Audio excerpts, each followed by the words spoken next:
Graça e paz, bom dia. Dando continuidade, hoje nós vamos fazer alguns vídeos sobre essa temática de bioética, de ética cristã, moral cristã. E nós pegamos aqui um livro também, um material do John Stott. John Stott, pastor anglicano, ele morreu em 2011. Ele é considerado um dos líderes do movimento chamado evangelicalismo. Teve início em 1970, quando eu nasci, e teve lá uma consolidação em termos de proposta, de pauta, de atividades do movimento evangelical ou evangelístico, como nós falamos, no Congresso de Lausanne, Congresso Internacional sobre Evangelização Mundial em Lausanne. Né? O objetivo do Congresso, o objetivo do movimento é estimular os cristãos a se dedicarem à proclamação do Evangelho todo, ao mundo todo. Isso nos leva a algumas reflexões. Num país como o nosso, esse é o cara, tá? Se você tem preocupação em obter assim uma perspectiva equilibrada, inteligente, né? Uma visão assim madura sobre evangelização e ação social e outros temas relacionados, esse é um dos muito bons. Tenho um profundo respeito por ele, um pastor anglicano. Ah, mas a igreja anglicana, qual é a igreja que não está passando por dificuldades? Tanto que o movimento de evangelização, ele é supradenominacional.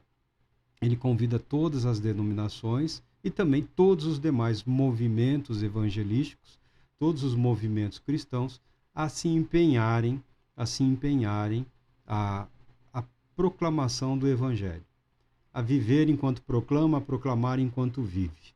Uma das temáticas que é interessante, peguei o Dr. John Stott justamente por isso, né, como nós já falamos, não é nosso objetivo falar o que está na nossa cabeça, a minha opinião, a minha opinião.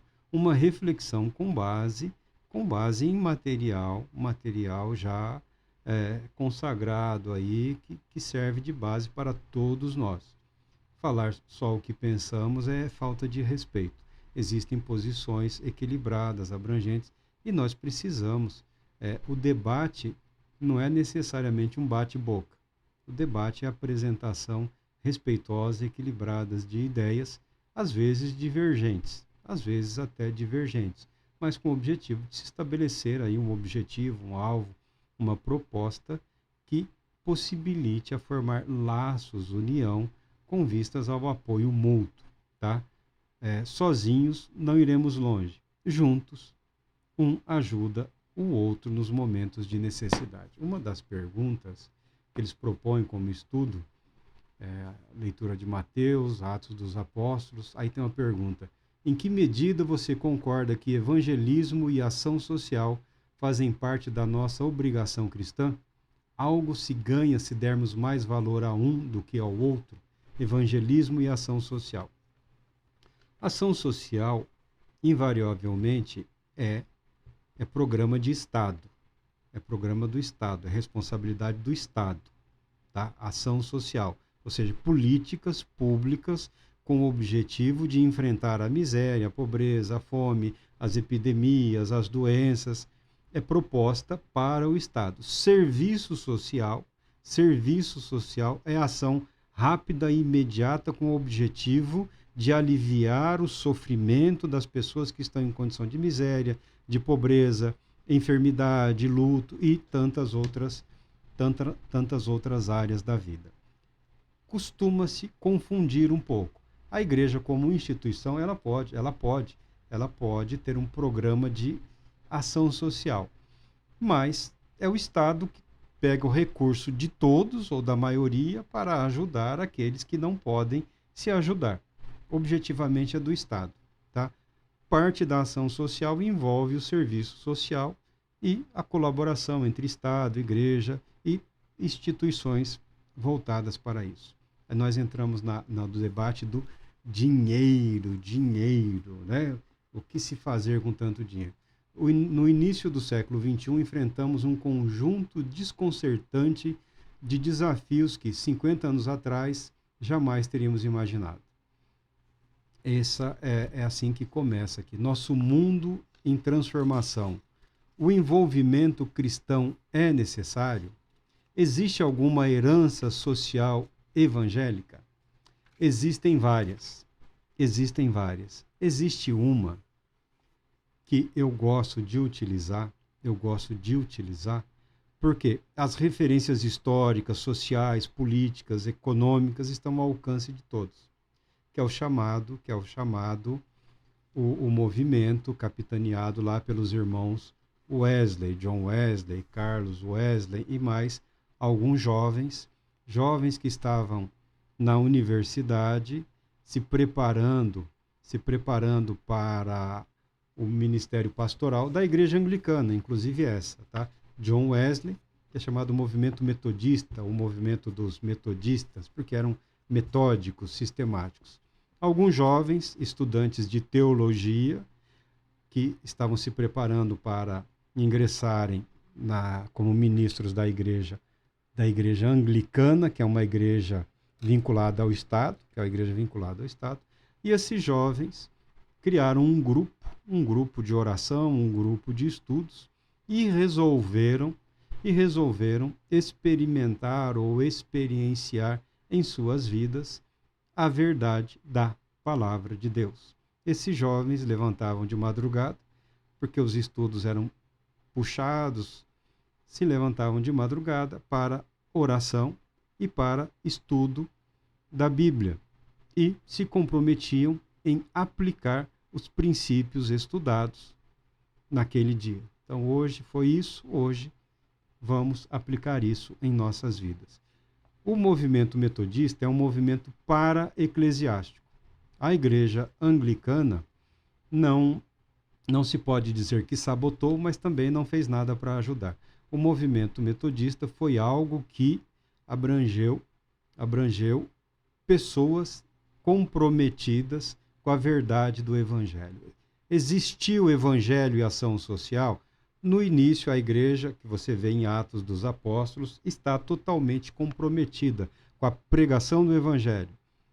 Está totalmente comprometida nos seus limites em ajudar os necessitados. Evangelho e ação social caminharam juntos no início e caminharam juntos em vários momentos da história da igreja, tá? O movimento wesleyano é um dos mais fantásticos movimentos evangelísticos. Os historiadores, inclusive os que não gostam da igreja, os que não gostam dos irmãos Wesley, os que não gostam da igreja anglicana, os que não estão nem aí com a Grã-Bretanha, com o Reino Unido, tá? Eles concordam. Esse movimento impediu que a Inglaterra experimentasse uma revolução como ocorreu na França. Porque as elites sociais, as elites políticas, as elites religiosas, as elites econômicas não estavam nem aí para a miséria do povo. O povo vivia na ignorância física, moral e espiritual. Era uma sociedade riquíssima, mas grande parte do povo vivia em extrema miséria, extrema pobreza, do analfabetismo tudo que acarreta alcoolismo, todos os ismos condenados pela Escritura havia naquele mundo. E esses jovens decidiram viver o Evangelho. Alguns torcem o nariz porque não há uma preocupação com requintes teológicos, com doutrinas elaboradas, isso e aquilo. Eles decidiram viver o Evangelho. E quando você vive, você não tem muito tempo para especulação filosófica, teológica e essas coisas tais. Ah, porque eles eram isso, porque eles eram... Balela. O que há em muitos críticos do movimento wesleyano, o que há muito nos críticos do movimento, é o fato de que os críticos não se dedicam a viver aquilo que dizem acreditar.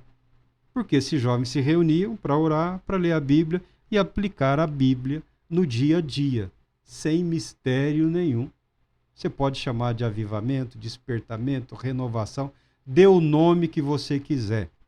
É viver de acordo com o Evangelho de Jesus Cristo. Naquele momento da história, naquele lugar específico da história, naquele período social, econômico, deu certo. O que impede que hoje dê certo? Vamos lá. Mas cadê o dinheiro?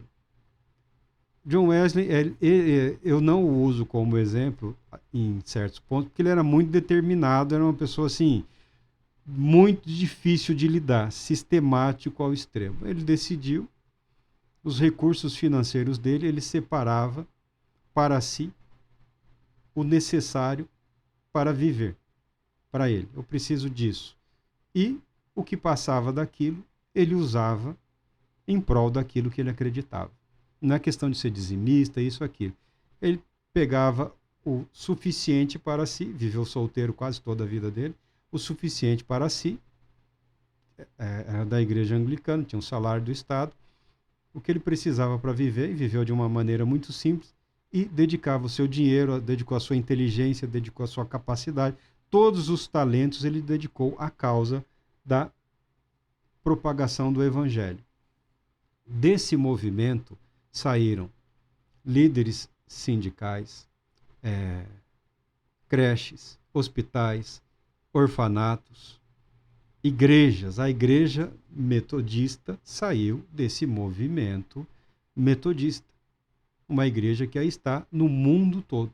É um movimento que contribuiu de forma positiva e objetiva para a transformação de um meio social, de um grupo social, no período de uma geração, 40, 50 anos. Em 40, 50 anos de metodismo, a face do povo mudou. O ponto da história que podia levar a uma derrocada teve uma guinada, uma virada. Houve uma mudança social. Instituições foram criadas, instituições foram fortalecidas, lideranças foram preparadas, porque alfabetizou, porque treinou, porque instruiu, porque educou, porque forneceu material, porque ensinou a trabalhar.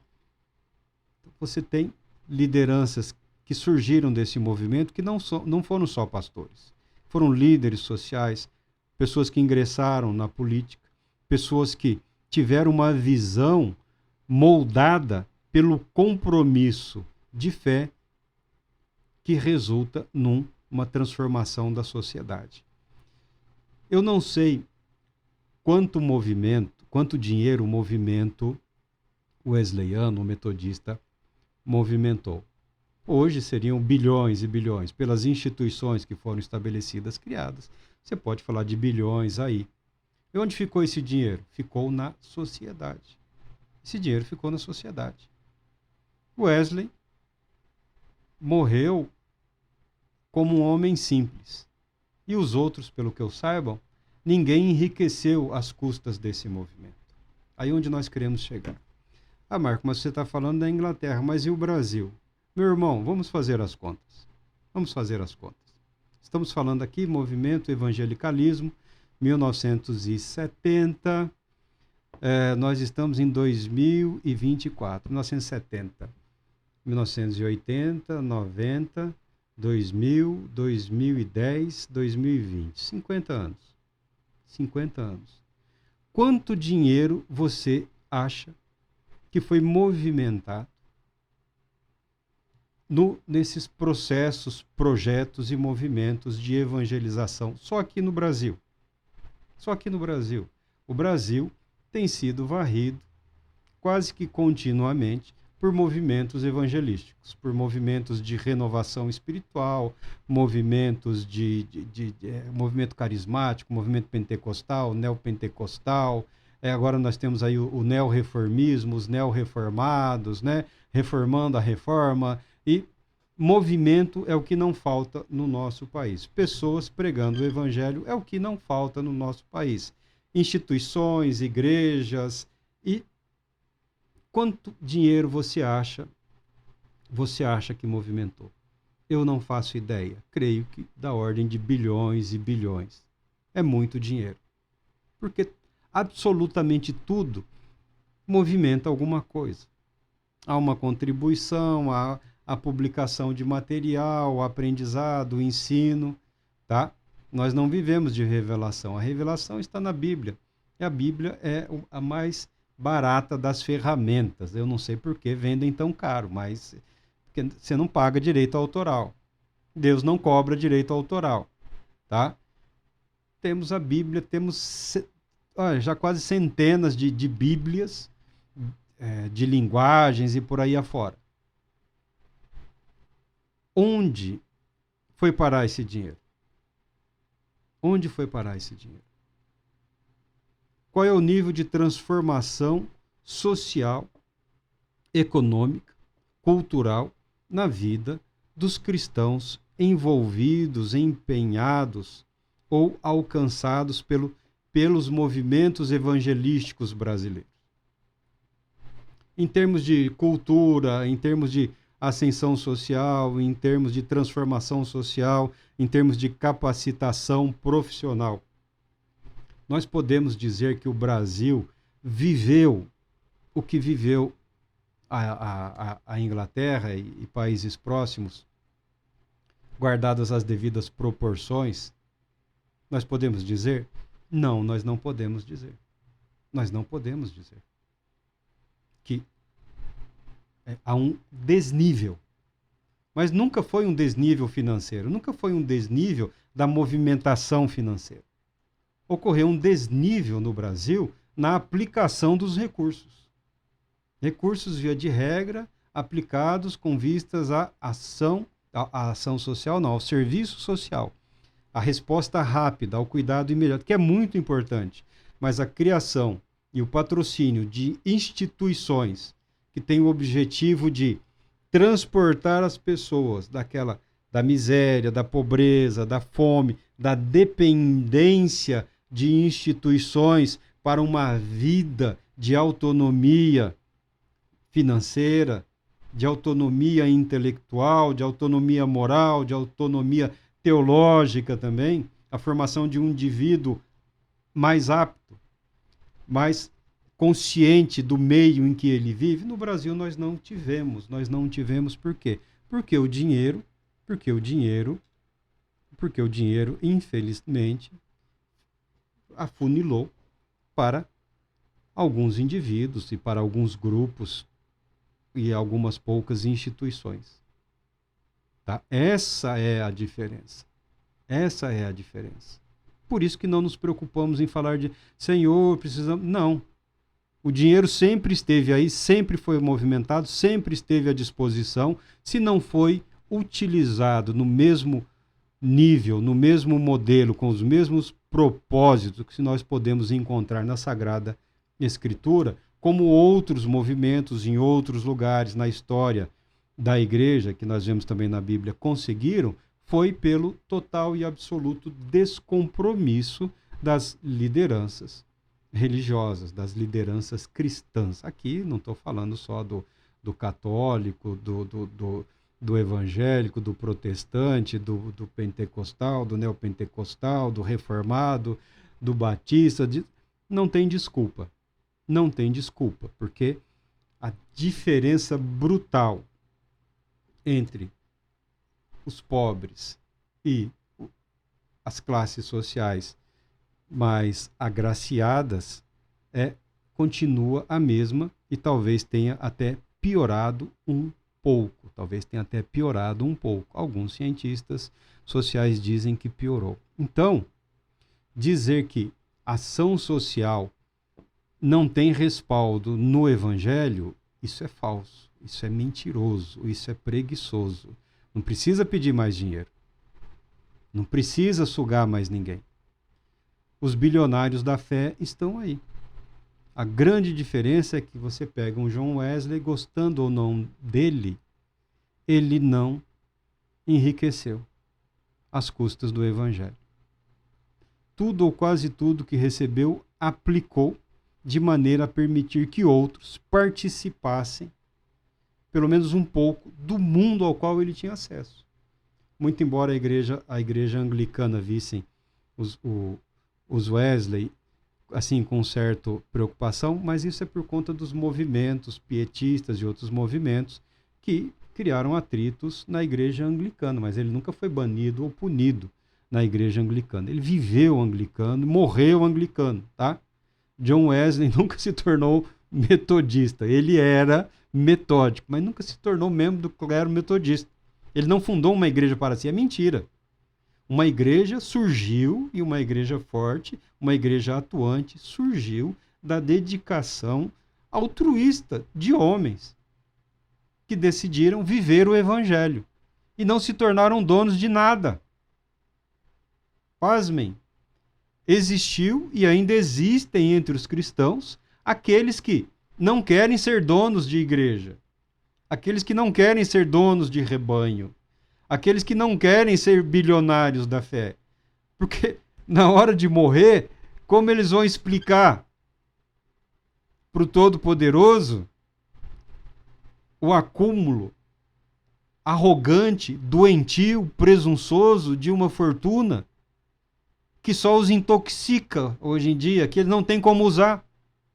Não tem como usar. Fica criando empresa fantasma, movimento fantasma, partido fantasma, para esconder do governo, para esconder da igreja. Todo mundo está vendo, está na cara. Todo mundo está vendo. Esconder de quem? Esses homens receberam a sua recompensa. Os movimentos hoje que se adonaram dos bens e dos recursos como se fossem deles, eles já receberam o seu pagamento. Eles já receberam o seu pagamento. Nós precisamos, sim, estudar a Bíblia, estudar as Escrituras e admitir que a igreja não tem o direito de se tornar um Estado paralelo, exigindo para si e usando recursos também do Estado, com o objetivo de se tornar uma coisa que não é a igreja, uma instituição aí para-eclesiástica, político-partidária ou financeira, né? Que algumas são instituições financeiras aí, né? Financiam, patrocinam e são donos aí de empresas e coisa fora. Esse é um debate apresentado aqui pelo Dr. John Stott. É claro que ele é um homem muito mais moderado do que eu, mas de uma forma educada, de uma forma tranquila, de uma forma bastante serena, ele apresenta essa verdade. Evangelho e ação social sempre atuaram juntos. O Deus que cura é o mesmo que alimenta. A igreja que proclama o Deus que cura, proclama também o Deus que alimenta, o Deus que veste, o Deus que calça, o Deus que educa, o Deus que ensina, o Deus que forma, o Deus que capacita. Deus Todo-Poderoso te abençoe, te proteja e conceda paz, muita paz.